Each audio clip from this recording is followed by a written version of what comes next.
సుమన్ టీవీలో మీ business promotions కోసం ఈ కింది నెంబర్ను సంప్రదించగలరు.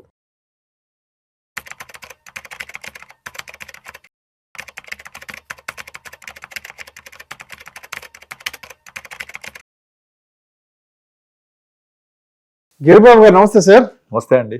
Welcome to Vishnu talks. Thank you so much for being with Vishnu talks Giribabu గారు. సో గిరిబాబు గారు, దీనికి ముందు మనం ఒక రిటైర్మెంట్ ప్లానింగ్ వీడియో గురించి మాట్లాడాం. అంటే ఒక 20 years బ్యాక్ అప్పట్లో కానీ రిటైర్మెంట్ ప్లానింగ్ చేసుకొని ఉంటే ఇప్పుడు ఒక ₹1 అచీవ్ అయింటే దాని పరిస్థితి ఏంటి, దాంతో ఎలా ముందుకెళ్ళాలని మాట్లాడుకున్నాం. సరే, అంటే దీనికి ముందు వీడియోలో మనం జరిగిపోయిన దాని గురించి మాట్లాడుకున్నాం. ఈ వీడియోలో జరగబోయే దాని గురించి చేయాల్సిన దాని గురించి మాట్లాడుకుందాం. సరే, ఇప్పుడు 2026లో ₹1 అనే ఒక కార్పస్ అనేది ఓకే, వినడానికి కొంచెం గొప్పగానే ఉంది, సౌండ్స్ బిగ్, ఓకే అనిపిస్తుంది. 2026 నాటికి ₹1 రిటైర్మెంట్ ఫండ్, రిటైర్మెంట్ కార్పస్. సరే, ఇప్పుడు ఒక్కసారి ఇక్కడి నుంచి ఒక 20 years నెక్స్ట్కి వెళ్దాం, ఫ్యూచర్కి వెళ్దాం. అంటే 2046కి 20,000 అవుతుంది కదా. మరి 2026లో రిటైర్మెంట్ కోసం అని చెప్పి ₹1 సమకూర్చుకున్న ఇవాళకి బాగానే ఉంది. మరి 2046 నాటికి ఎన్ని కోట్ల రూపాయలు ఉంటే అది కంఫర్టబుల్ రిటైర్మెంట్ అంటారు అసలు? ఇక్కడ ఒక చిన్న పాయింట్ అండి. నార్మల్గా మనం ఒక ప్రీవియస్ వీడియోలో అరౌండ్ 20 years బ్యాక్ వెళ్ళి అప్పుడు నేను 1 crore తోటి రిటైర్ అవ్వాలి అని ప్లాన్ చేసేవాడు గురించి మాట్లాడాం కదా. ఇంకొంచెం వెనక్కి వెళ్దాం. 1990s అప్పుడు, అంటే మా ఫాదర్ ఎర్నింగ్ ఉండి మనందరం చిన్నపిల్లలుగా ఉండి చదువుకునే టైంలో మన చదువులు, పెద్ద ఫ్యామిలీస్ అంత వాళ్ళు వచ్చే శాలరీ 5-6 వేల శాలరీ, లెస్ దాన్ 10,000 శాలరీలో గడిపించేసేవాళ్ళు. అప్పట్లో అయిపోయేది. ఇప్పుడు మా ఫాదర్ రిటైర్ అయిపోయారు 2014-15లో. రిటైర్ అయిపోయిన తర్వాత ఇప్పుడు వాళ్ళకున్న ఎక్స్పెన్సెస్ లైఫ్ స్టైల్ ఏంటి అంటే, నార్మల్గా ఒక మామూలు ఫోన్ వాడతారు, ఓన్ హౌస్, కరెంట్ బిల్లు, పెద్ద ఎక్స్పెన్సివ్ ఉండదు. వాళ్ళు 10-15 వేలు బతికేస్తారు. బట్ ఆ 10-15-20 వేల లోపల బతకడం ఇప్పటి జనరేషన్కి మనము రిటైర్ అయిన తర్వాత, అంటే ఇంకొక 10-15 మనం రిటైర్ అయిపోతాం. We are 45 now. 60 రిటైర్ అయిపోతే మనకు సరిపోతుందా? అర్థమవుతుంది? సరిపోదు. వాళ్ళు 10-15 వేలకు బతికేస్తున్నారు. అంటే మా ఫాదర్కి సింపుల్ లైఫ్ ఉంటుంది, మీ ఫాదర్ కూడా సింపుల్ లైఫ్ ఉంటుంది. దాదాపుగా ఆ జనరేషన్ అంతా సింపుల్ లైఫ్ లీడ్ చేస్తారు. సింపుల్ గా వాళ్ళకు 15-20 వేలు ఎక్కువ. మేము 30,000 వచ్చేలాగా చూసాం మా ఫాదర్కి. ప్లస్ పెన్షన్ ఒక 8,000 వస్తుంది. ఆ 38,000 అసలు సూపర్ డూపర్ గా వాళ్ళు స్పెండ్ చేసుకుంటారు విచ్చలవిడిగా. ఇది మనకు సరిపోద్దా? ఇది ఫస్ట్ ఇంపార్టెంట్ పాయింట్. అంటే ఇప్పుడున్న ఈ జనరేషన్ సేమ్ నెక్స్ట్ 10-15 years తర్వాత మనం వెళ్తే అలా సింపుల్ లైఫ్ పోనీ 30,000 60-70,000 సరిపోతుందా? అంటే సింపుల్ లైఫ్ లీడ్ చేయగలమా? Definitely not. ఎందుకంటే మనము ఇప్పుడు జనరేషన్ మనము ఆన్ అండ్ యావరేజ్గా మొబైల్ ఫోన్ కానీ, ట్రావెల్ అలవెన్స్ కానీ, ట్రావెల్ ఎక్స్పెన్సెస్ కానీ, ఇంట్లో ఓటీటీస్, ఈ ఎక్స్పెన్సెస్, తర్వాత పిల్లల ఎడ్యుకేషన్స్, ఇవన్నీ లెక్కలు మారిపోయాయి. అప్పట్లో మేము 5 పిల్లలు ఉండేవాళ్ళం. అంతా కలిపి సంవత్సరానికి 1,000-2,000 కూడా ఫీజు అయ్యేది కాదు. ఇప్పుడు వీఆర్ పేయింగ్ ఇన్ lakhs మన పిల్లలకి. తర్వాత వాళ్ళ ఎడ్యుకేషన్, హైయర్ ఎడ్యుకేషన్ అయితే ఇంకా ఎక్స్పెన్సెస్ పెరిగిపోతాయి. వాళ్ళు మన మ్యారేజెస్ అన్ని చాలా తక్కువ కాస్ట్ అయిపోయి మొత్తం కలిపి 4-5 lakhs అయిపోయింది. మాది వీడియో షూటింగ్ గట్టిగా 10,000 కాలేదు. ఇప్పుడు ఓన్లీ మ్యారేజ్ వెడ్డింగ్ షూటే 4-5 lakhs ఛార్జ్ చేస్తున్నారు. ఇప్పుడు అయ్యే 5 లక్షలు అంతా అయిపోయేది. కనుక అన్ని ఖర్చులు అన్ని విధాలుగా బాగా పెరిగిపోయాయి. అప్పుడు మీరు అన్నారే ₹1 నేను 26లో తోటి రిటైర్ అవుతా అని చెప్పారు కదా. మరి నాకు మళ్ళీ 46లో ఏ అమౌంట్ తో రిటైర్ అవ్వాలి అని కనుక లెక్కేస్తే అసలు మైండ్ బ్లాక్ అవుతుంది. ఎందుకంటే ఇక్కడ నుంచి కనీసం ఒక 6-7 crores మినిమం ఉంటే కానీ ఇలాంటి సాధారణ నార్మల్ లైఫ్ లీడ్ చేయగలం. అంటే మనం ఇప్పుడు 2026లో 1 crore తో రిటైర్ అవ్వాలని అనుకునే వాళ్ళకి ఇవాళ నేను రిటైర్మెంట్ ప్లానింగ్ స్టార్ట్ చేసి నేను ఒక 20 yearsకి రిటైర్ అవుతా అనుకుంటే కనీసం వాళ్ళు 7-8 crores మినిమం ఉండాలి. మీరు కనుక రిటైర్మెంట్ క్యాలిక్యులేటర్స్లోకి వెళ్ళి ఇన్ఫ్లేషన్ అడ్జస్టెడ్ రిటర్న్స్ కనుక వేసి మీ ఎక్స్పెన్సెస్ మొత్తం ఎంట్రీ చేయండి. అందులో రిటైర్మెంట్ క్యాలిక్యులేటర్స్లో ఇన్ఫ్లేషన్ అడ్జస్టెడ్ 6% తీసుకుంటే మీ కార్పొరేట్ 20 crores ఇస్తారు. అది 20 crores అంటే నాకు చాలా మంది చెప్తూ ఉంటారు అనమాట. నాకు వచ్చినప్పుడు రిటైర్మెంట్ క్యాలిక్యులేటర్స్తో నేను ఓపెన్ చేసి ఎక్స్పెన్సెస్ చెప్పండి, నేను మొత్తం ఎక్స్పెన్సెస్ తీసుకొని మంత్లీ ఎక్స్పెన్సెస్, తర్వాత వేరియబుల్ ఎక్స్పెన్సెస్, తర్వాత ఇన్కమ్ ఎంత, ఇవన్నీ వేసి ఇన్ఫ్లేషన్ అడ్జస్టెడ్ 6% వేసుకుంటే ఒక 20-25 crores ఉంటుంది. మీరు ఏ క్యాలిక్యులేటర్ చూడండి, మీకున్న నార్మల్ ఎక్స్పెన్సెస్ ఎక్కువ కూడా అక్కర్లేదు. 40-50,000 ఇవాళ ఒక ఫ్యామిలీకి ఎక్స్పెన్స్ ఉంటుందా? ఆ 40-50,000 ఎక్స్పెన్సెస్ ఉన్నాయి ఇవాళ అనుకొని ఇన్ఫ్లేషన్ 6% అడ్జస్ట్ చేసుకొని నా ఎక్స్పెన్సెస్ ఏ రేట్లో పెరుగుతాయి రాబోయే 10-20 yearsలో అని కనుక మీరు క్యాలిక్యులేట్ చేస్తే మీకు ఇప్పటి లైఫ్ స్టైల్ సేమ్ ఇలాంటిదే మీట్ అవ్వాలంటే ఆ క్యాలిక్యులేటర్ 20 crores తక్కువ చూపించదు. మరి అంత 20 crores ఉండాలి అంటే మీరు ఎంత సేవ్ చేయాలి? మనకు వచ్చి జీతం మొత్తం సేవ్ చేసినా అంత కాదు. కనుక నేను ఒకటే చెప్తుంటా అందరికీ, మనం ఎప్పుడు కూడా గోల్ బేస్డ్, రూల్ బేస్డ్ రెండు ఉంటాయి. మీరు కనుక గోల్ బేస్డ్ రిటైర్మెంట్ ప్లానింగ్ చేసుకోవాలి అని కనుక లెక్కలేసుకొని గోల్ ప్రిపేర్ చేసుకుంటే మీకు ఆ గోల్ నిద్రపోనీయకుండా చేస్తారు మిమ్మల్ని. ఎందుకు అంటే ఆ 20 crores మీరు కార్పొరేట్ జనరేట్ చేయడం చాలా కష్టం. మీకు ఇవాళ వచ్చే శాలరీ మొత్తం ఖర్చు పెట్టినా అంత రీచ్ అవ్వలేరు. కనుక మీ గోల్ మీద కాన్సన్ట్రేట్ చేస్తే నిద్రపోయే పరిస్థితి ఉండదు. అంటే మన గోల్ మనల్ని హ్యాపీగా నిద్రపోయేలా చేయాలి. అంతేగాని మన గోల్ మనల్ని మన నిద్ర డిస్టర్బ్ చేయొద్దు. అరే నేను ఎట్లా అచీవ్ అవ్వగలను, నా గోల్ ఎట్లా రీచ్ అవ్వగలను అని మనల్ని హైరాణ పెట్టకూడదు. అందుకనే always I follow the rule based planning. Goal based planning వద్దు. గోల్ బేస్డ్ ప్లానింగ్లో మనల్ని ఇబ్బంది పెడతాయి. అందుకే రూల్ బేస్డ్ ఏం చెప్తుంది, నాకు ఇవాళ ఇంత ఇన్కమ్ ఉంది, ఎక్స్పెన్స్ ఇంత పోతున్నాయి, ఇంత మిగులుతున్నాయి, ఇంత సేవ్ చేస్తా. This what rule says. మరి నాకు సరిపోదా అంటే డెఫినెట్లీ సరిపోకపోవచ్చు, ఎందుకంటే మన గోల్ ఎక్కువ ఉంది కాబట్టి. మరి సరిపోదు, మరి నా దగ్గర డబ్బులు ఇప్పుడు ఎక్కువ లేవు, ఏం చేయాలి నేను? సో ఖచ్చితంగా మనము రూల్ బేస్డ్ వెళ్ళి నా ఇన్కమ్ అన్నీ కూడా ఎక్స్పెన్సెస్ కట్ చేసుకొని కొంత కార్పస్ జనరేట్ చేయడం కోసం సేవింగ్ స్టార్ట్ చేసి ఒక అడుగు ముందుకేసి వెళ్తూ ఉంటే ఆటోమేటిక్గా మీకు ఒక క్లౌడ్స్ క్లియర్ అయినట్టుగా ఒక క్లారిటీగా వస్తూ ఉంటుంది. కనుక ఒక స్టెప్ అయితే వేయండి ఫస్ట్. ఆ స్టెప్ వేసి అందరికీ ఇదే చెప్తుంటాను నేను. కనుక మీరు గోల్ బేస్ అనుకుని పెట్టుకొని నాకు రిటైర్మెంట్కి 20 కోట్లు కావాలి, ఇప్పుడు ఎంత చేయాలి అని లెక్కలేసుకుంటే డెఫినెట్లీ మిమ్మల్ని నిద్రపోయేది ఆ గోల్. కనుక మీరు ఫస్ట్ ఏం చేంజ్ చేయండి అంటే నా ఇన్కమ్లో నుంచి ఎక్స్పెన్సెస్ పోయాక ఎంత మిగులుతుంది, ఎంత చేయగలను. కనుక ఈ సింపుల్ రూల్ ఫాలో అవుతూ స్టెప్ బై వెళ్తూ మీరు 2046 వరకల్లా ఎంతవరకు మనం అచీవ్ అవ్వగలము, ఏ అమౌంట్ తోటి సరిపోకపోవచ్చు స్టెప్ అప్ చేయండి. ముందు మీ ఖర్చులు కొంచెం తగ్గించండి. ఎక్స్ట్రా ఇన్కమ్ జనరేట్ చేయడానికి ట్రై చేయండి. Create your own 25th hour. చాలాసార్లు చెప్తూ ఉంటాం, create your own 25th hour, create your own income stream. Passive income, secondary income రెండూ ఉంటాయి. సెకండరీ ఇన్కమ్ కొంచెం స్టార్ట్ చేయండి ఇప్పటి నుంచే. లైక్ మీకు ఏదైనా ప్యాషన్ ఉంటుందో, లైక్ ట్యూషన్స్ చెప్పడం అవ్వచ్చు, లేకపోతే యూట్యూబ్లో ఏదైనా ఒక వీడియోస్ చేయడం లాంటిది అవ్వచ్చు, ఏదో ఒక పని which is like a secondary income.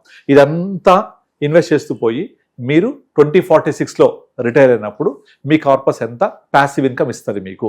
ఇలా మనం రూల్ బేస్డ్ ప్లానింగ్ చేసుకోవాలి.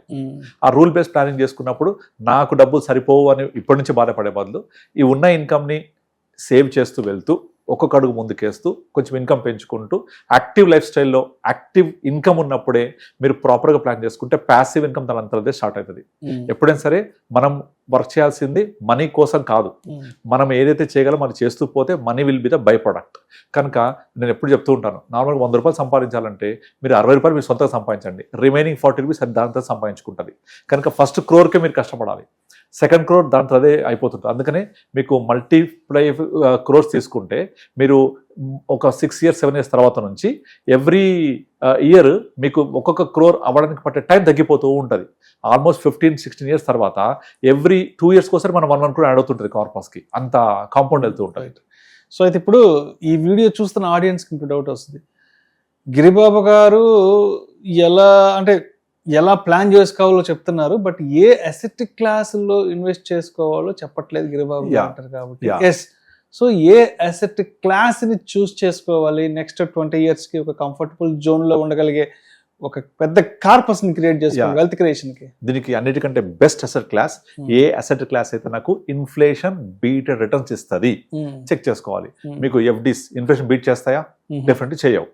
ఎఫ్డీ ఇచ్చేది 5-6%, మీకు రిటర్న్ జనరేట్ అయ్యేది 5-6% ఎఫ్డీ.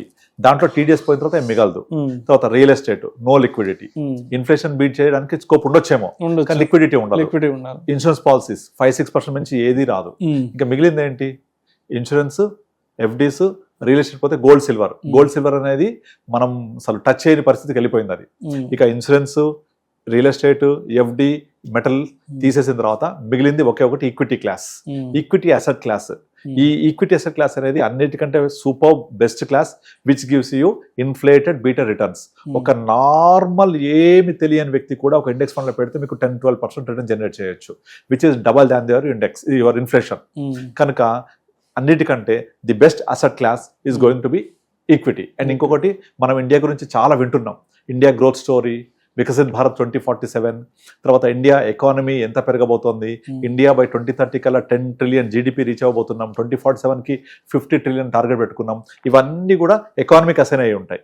ఎకానమీ అనగానే మార్కెట్స్కి అసైన్ అయ్యి ఉంటాయి. So if Indian economy grows, GDP grows, automatically markets పెరుగుతుంటాయి కదా. Market is nothing but the combination of all these companies. GDP contribute అయ్యి ఉంటుంది ఇక్కడ. కనుక మనకు క్లియర్ విజన్ ఉన్నది, క్లియర్ కట్ అవగాహన ఉండి మంచి ఈక్విటీ ద్వారా వెళ్తే డెఫినెట్లీ నేను చెప్పే ఈ కార్పస్ ఈజీగా మీరు అచీవ్ అవ్వచ్చు. కనుక అన్నిటికంటే best class is equity class. అందులో మళ్ళీ డైరెక్ట్ ఈక్విటీ చేయకూడదు, చేతులు కాలుతాయి. ఎందుకంటే మనం ఏ స్టాక్స్ కొన్నాము ఏంటనే అవగాహన చాలా ఉండాలి, చాలా నాలెడ్జ్ ఉండాలి, చాలా టైం స్పెండ్ చేస్తుండాలి. దాని బదులు మీరు ఒక అడ్వైజర్ ద్వారా మ్యూచువల్ ఫండ్స్కి వెళ్ళండి, ఎక్సలెంట్ జనరేట్ చేసుకోవచ్చు. మీకు మ్యూచువల్ ఫండ్స్లోనే ఇన్ఫ్లేషన్ బిట్ రిటర్న్ జనరేట్ చేయొచ్చు. ఇప్పుడు SIF వచ్చింది, న్యూ ప్రోడక్ట్.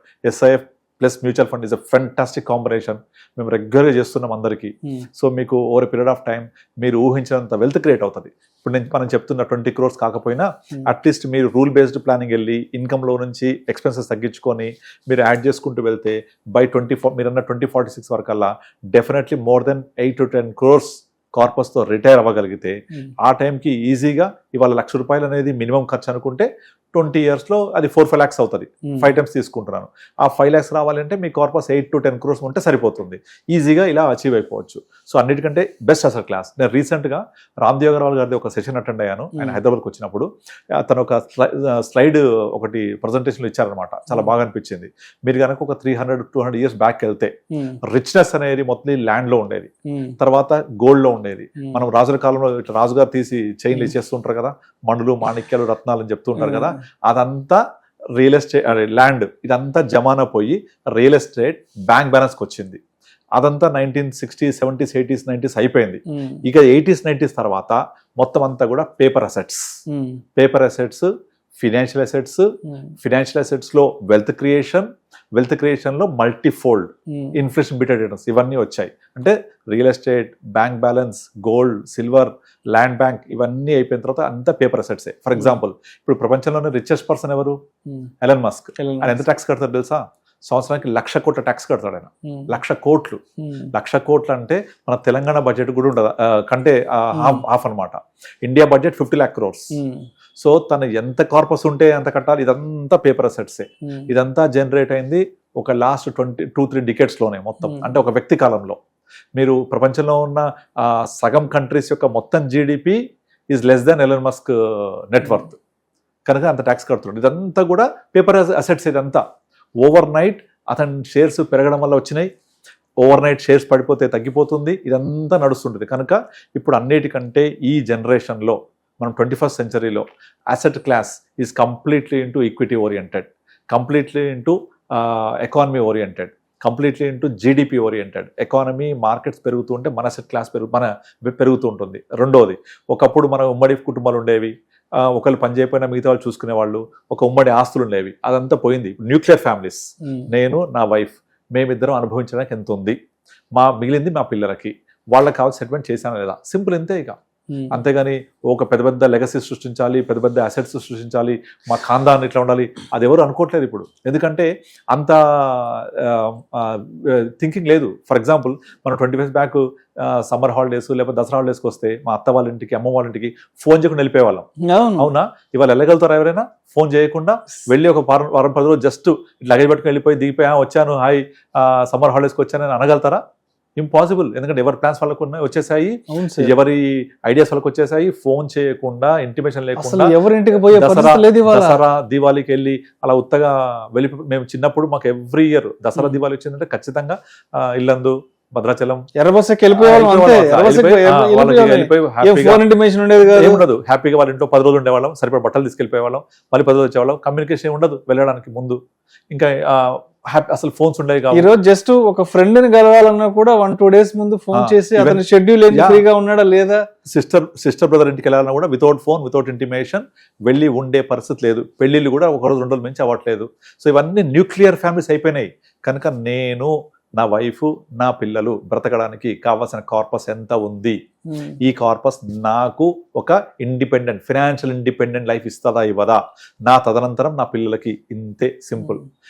నా పిల్లలకి సరిపడా good education, good life, good job, good profile create అయితే వాళ్ళ బతుకు వాళ్ళు బతికేస్తారు. నేను, నా లైఫ్, నా వైఫ్, మేము ఇద్దరం కంఫర్ట్గా బ్రతికితే మాకు అదే హ్యాపీ. మేమెవరిని డిపెండ్ అవ్వకూడదు. ఇదే కాన్సెప్ట్ అందరికీ. దీనికి నాకు ఎంత సరిపడా కార్పస్ కావాలి, దీనికోసం నేను ఎప్పటి నుంచి స్టార్ట్ చేయాలి, ఎంత ప్లాన్ చేసుకోవాలి. మనం కలిసిన ప్రతి ఒక్కళ్ళకి ఇదే రిక్వైర్మెంట్ ఉంటుంది. దాని ప్రకారంగా మేము ప్లాన్ చేస్తూ ఉంటాం. Right sir, right. The best asset class is equity asset class. Okay, దానికి ఒకటి thumb rule, inflation beated returns. Okay sir thank you so much Giribabu garu. Thank you అండి.